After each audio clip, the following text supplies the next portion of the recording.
Hello, and welcome to this Facebook Live with, I'm Lizzy Buchan, political correspondent for The Mirror, and I've got our associate editor, Kevin Maguire, here with me, and we're going to have a quick chat about the events of last night. So the PM has pushed back Freedom Day, June 21st, no more. Kev, do you want to tell us a little bit about what the PM said yesterday evening? Yeah, he got cold feet, really. He thinks the vaccine programme needs a bit longer to get more people double jabbed before lifting the final restrictions in England. Wales, Scotland, Northern Ireland going at their own pace, but all have plans on June 21st to certainly ease restrictions. So it'll be interesting to see what happens in those three parts of the United Kingdom. But certainly in England, he's pushed it back. He said now the terminus, he really means his final date, is now July 19th. There were some easings, as you know, Lizzie. He wanted to show something, and for instance, the cap on weddings is lifted. It was 30. That's going to be much higher. You still can't sing or dance, so it's going to be a pretty miserable wedding. If you go, I suppose singing and dancing, well, certainly dancing wouldn't have been appropriate out at wakes where it's lifted, but I've been to a few wakes where there is singing, and slight change around care homes, and if you go out and in, do you have to quarantine as much? But the big mass events is largely postponed that. But I did notice, Lizzie, that the Wimbledon finals in July will be full capacity, but the Euros football final will only be half capacity. Why is that, Prime Minister? We know you like to play tennis. Yeah, he's not known for his love of football, is he? I mean, he managed to schedule the G7 press conference on Sunday at exactly the same time as England's game with Croatia. So, yeah, there might be something in that. And yesterday, Lizzie, as you know, Downing Street timed a briefing for journalists for 2:00 when Scotland got off in their game. Although, given the result, maybe. Yeah, they're making it very hard for us. Yeah, you picked up on, obviously there's the kind of the good news for weddings. I think Downing Street were quite, they've been rolling the pitch a bit in recent days about the delay to June 21st, the step forward of the roadmap, but sort of making the point that there's going to be this change for weddings. And obviously, a lot of people have had to postpone their big days. It's been really disappointing. So removing the cap on numbers for indoors and outdoors is obviously really exciting, but as you say, there's still some quite strict rules. There's like, you're allowed a first dance, like speeches are allowed but not encouraged. There's all sorts of dancing outside is kind of okay, but dance floors are illegal. It's a very strange time to be getting married. So no, that's the good thing. But I mean, one of the things that the Prime Minister's talking about is you allude to the fact that he used the word terminus to describe the July 19th date. How confident can we be, do you think, that they won't delay this again? I think pretty confident, because more than 2/3 of the country have been jabbed, and it's all those. Probably the best bit of news yesterday was from Public Health England, and the figures showing that the AstraZeneca vaccine, 2 jabs, you're 92% less likely to be hospitalised to catch the virus. 96% with the Pfizer BioNTech vaccine. So that's a pretty good protection. It defies the nutty, balmy, Neanderthal anti-vaxxers who claim it doesn't work. They're just fruitcakes, really, aren't they? That's all they are. But so I think we're pretty certain. But I am at the same time, of course, this virus is unpredictable. Maybe it could mutate again in a way we haven't seen yet. So it comes out even worse. And he was saying also, the Prime Minister, a week ago, he was seeing nothing in the data that would suggest he couldn't do the June 21st target, and then he's missed it. So one of the problems with this Prime Minister, unlike May, Cameron, Brown, Blair, all that lot, is you can't really believe a word he says. I'm not sure he always knows himself, does he?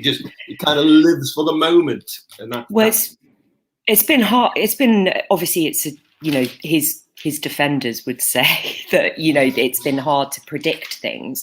But obviously we have seen so many examples where he's made these wild promises, sort of, we'll get the virus under control in 12 weeks, that, this will all be over by Christmas, all of these different promises that we've had. And so this time around, the lockdown roadmap has been quite sort of, it's been quite slow and cautious, which has annoyed quite a lot of Tory MPs. What do you think the response is going to be from Tories and in Parliament about this delay? Yeah, because I think the roadmap was a good idea to set it out that way, and he did. In fairness to Johnson, he always said the dates weren't absolutely fixed, but this is the first one he's missed.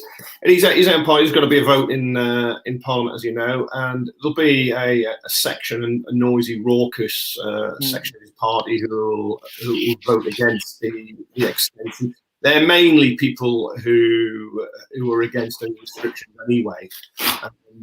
There'll be a few others who are teased off. So he's going to get a bit of a kick there. But opinion polls suggest the great British public's on his side on this. The majorities all the way for delaying the end of the lockdown.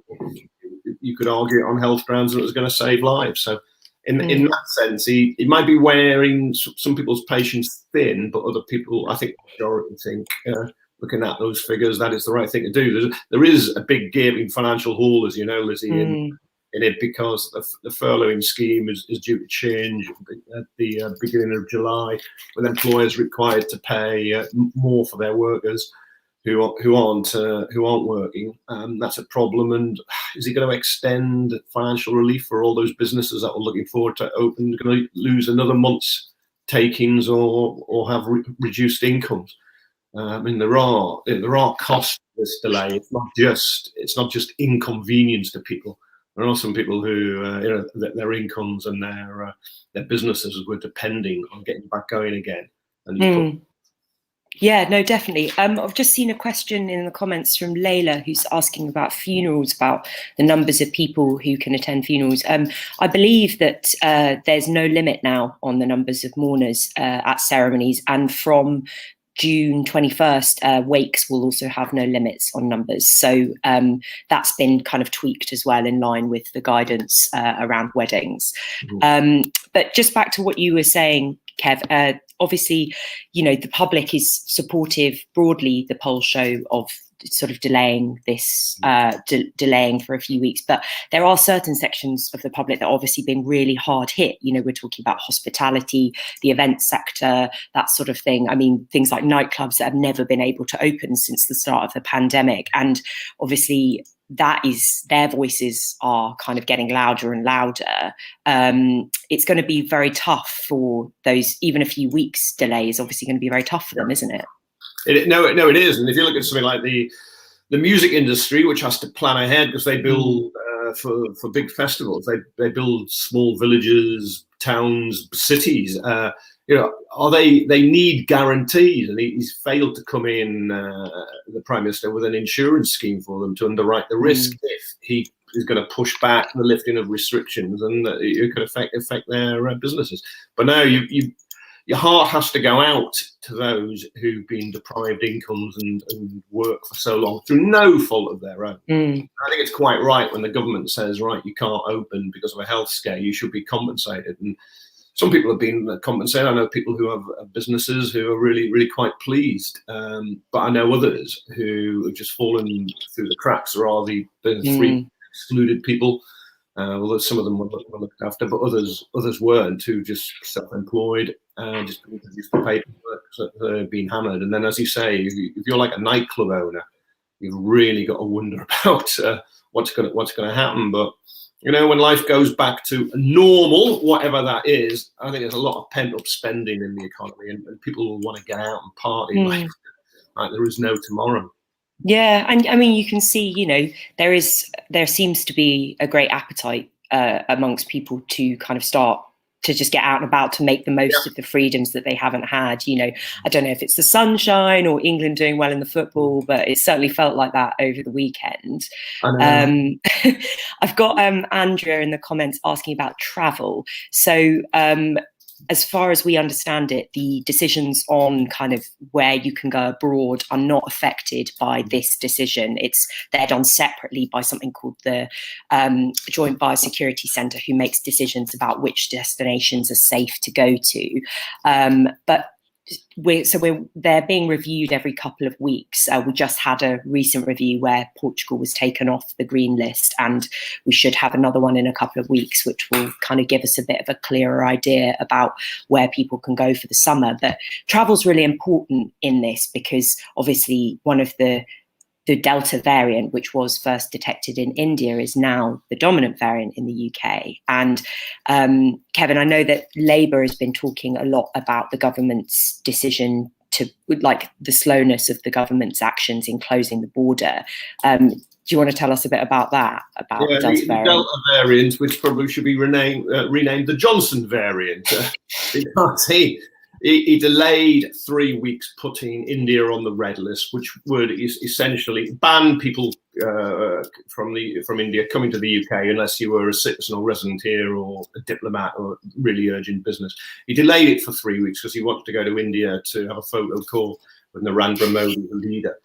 He put Bangladesh and Pakistan on the red list, and they had lower rates than India, but he left India off. 20,000 people in the period came in. We don't know how many were infected. We certainly know the most or the majority would not have been, but some statistically would have been. So he helps sow the seeds of this variant. It's not the sole reason it is here. It may not even be the main reason here, but he contributed to. The Labour are saying his incompetence yet again is why he's had to delay lifting the restrictions, and he's rained on his own parade in some way because of that. And this whole issue of foreign travel is bedeviled the government all the way through, and they've never quite got a grip on it. Still haven't got a grip on it in many ways. And I think when we look back, we will see, certainly you go back to March, April of last year, when it was just starting, the failure to impose travel restrictions was fatal. And it was people coming back from European skiing holidays who brought the virus in the UK, rather than people coming from China, because there was a limited ban on people coming from China. China is a country of 1.4 billion people. It's a place. The virus wasn't everywhere, but it had got into, say, northern Italy. Parts of Spain, and we were allowing people to come in with it. And I think that was the travel issue's just been so fraught, because the government has not really, they've just flip-flopped around from side to side, because they've never said to everyone, no, holidays are totally off the limits forever. Obviously foreign travel was banned in the most recent lockdown, but even when the new red, green, amber list came out, there was this huge confusion about, can you go to an amber list on holiday? No, you can't. Yes, you can. You should stay in the UK. Cabinet ministers saying totally different things. And it's been very, very confusing for people. And then, as we saw last year, there's been these last minute decisions about kind of how and when, suddenly as a country is taken off the list. So it's a difficult one to do. It's a difficult one for anyone to make any plans. Are you going on holiday, Kevin? Well, I've got a nice of you ask, Lizzie. I've got Boris Johnson willing. I have a week in Croatia at the end of August, which is carried over from last August. I don't know if I'll be going at all, but he really hasn't got this right at all. And he has not a lot of public sympathy, it must be said. A majority of people say if you want to go on holiday and you get caught, say those who were going to Portugal recently, well, you were warned it might change. It's your own fault. I think that's a bit harsh. Also, travel is a huge industry. A million plus people employed, a big earner for the country, and it's kind of been knackered. But we saw with that amber list, countries such as France, Greece, Spain, and more recently. And he said, you're allowed to go legally, but don't go, as you were saying. Well, it's like saying pubs are open, but don't go in them. It was just ludicrous. I'm sorry. If you allow people to do something, then they're entitled to do it. If you ban it, then they shouldn't do it. Have a debate and accountability about it, but that's how it should be. But the government, I don't know. It's almost as if they don't always take full responsibility for their decisions, or they just evade responsibility. Can't decide with that amber list which they're doing. No, it's totally right. I mean, you can't say to people, oh, it's a bit risky, so you've got to quarantine, but you're not telling them they can't go. So surely, you're just putting the responsibility on the traveller, which is not really fair, because obviously the government has said throughout, they've made this point a few times, that they want people to use their common sense. But the British public have got a huge amount of common sense, but we're not being briefed by scientists every single day. The government's the one with the information, so it's their job to tell us what is and isn't safe. So but Lizzy, you get out and about, I get out and about. People, watching and messaging today and now, get out and about, and you go and you can see the restrictions are breaking down. I'm meeting in bigger groups outside. I've been in pubs and restaurants now. They don't ask you to check in, use the app or write your name. You see people hugging and shaking hands, kissing in streets in a way they wouldn't in the past at the beginning. And in one way, the Prime Minister trying to keep the restrictions in place for another 4.5 weeks. Well, part of the public are moving ahead of him and not bothering. There's going to be that legitimacy issue. If he says that you shouldn't do this, people do it anyway, then he's going to look powerless. He's got to be careful about that. No, and it's tricky. I mean, I think also there's a kind of there's an attitude about, depending whether you've been vaccinated or not, that kind of gives people different levels of confidence. I've got Anne in the comments just saying, asking why, if people have had the vaccine, why is this Delta variant so bad? So the issue here is that basically the Delta variant is much more transmissible than the previous one, the one that kind of spread around at Christmas time and triggered the last wave of COVID. So the problem is that you need 2 doses to make sure that you've really got that protection. As Kevin was saying earlier, that, the Pfizer and AstraZeneca jabs are both 90% plus effective against hospitalization. But if you've only had 1 dose, it's much lower. So that has basically changed the goalposts a bit, because the government was aiming to get every adult having 1 dose by the end of July. But now they really need everybody to have 2 doses to make sure that they're safe. So they're massively escalating the vaccine program to try and get this done. I think, didn't we have a change yesterday, Kevin, with the gap between doses as well for the over 40s? Yeah, I think now you just turn up, you'll get it. I think that's essentially. I know, because it was 12, then it went to 8. I think it's the over 40s now. It's 8. It was the over 50 went away, and so you can, different countries in the UK going at slightly different paces. Like Wales is ahead of everywhere, but it is you need 2 doses for the protection. I think the rollout of a single jab first for everyone was the right idea at the time, but then of course they realised it's just so much more effective with double, and there's been a switch there. You looked at the hospital charts that they produced yesterday. The numbers going into hospital are very, very, very low. It's got to be said, but the worry is it can just take off like a big whoosh again. But you saw now it's people under 65, and all those double jabbed over 65s. I remember the lockdown deniers and the anti-vaxxers at the beginning were just saying, "Oh, look, it's only old people dying, just let them die." Well, I hope old people don't now say, "Just let the young die." It's only them. Yeah. No, quite. The young are now waiting their turn. So I think that's all we've got time for. But thank you very much for watching, and thank you, Kevin, for going through all of that with me. And hopefully, the next time we're on, we'll be things will be looking a bit better, and we'll be gunning ahead for Freedom Day. We'll be partying rather than saying stay safe. Exactly. Thank you. Bye.